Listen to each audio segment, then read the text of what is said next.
Il 2019 è stato un anno segnato dai tanti incidenti stradali sul territorio, molti anche dall'esito tragico e con un incremento di ben il 25% rispetto all'anno precedente.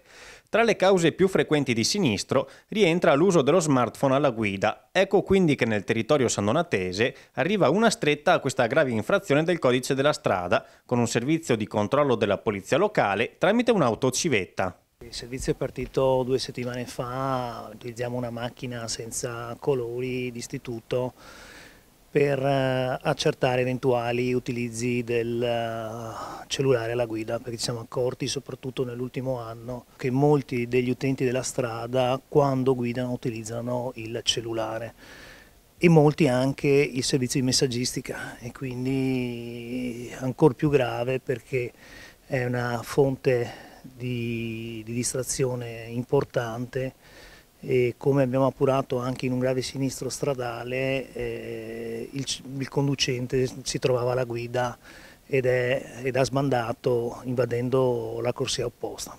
Abbiamo deciso di fare questo intervento drastico perché dobbiamo assolutamente trovare la soluzione a queste problematiche. Questo non è un modo di far cassa, voglio sottolinearlo, questo è un modo di responsabilizzare la gente che quando si è al volante bisogna stare attenti per la vita propria ma anche per quella altrui.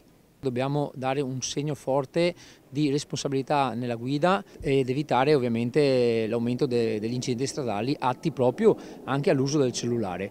Questo deve essere una forma che implica il cittadino e chi guida a rispettare le regole della strada. Un grave pericolo per se stessi e anche per gli altri automobilisti. Cosa prevedono le sanzioni? Le sanzioni prevedono 165 euro di sanzione pecuniaria amministrativa, 5 punti di decurtazione sulla patente di guida e in caso di recidiva infrabiennale una sospensione da 1 a 3 mesi. Insomma, soprattutto è una questione di mentalità e abitudine, la buona pratica al volante.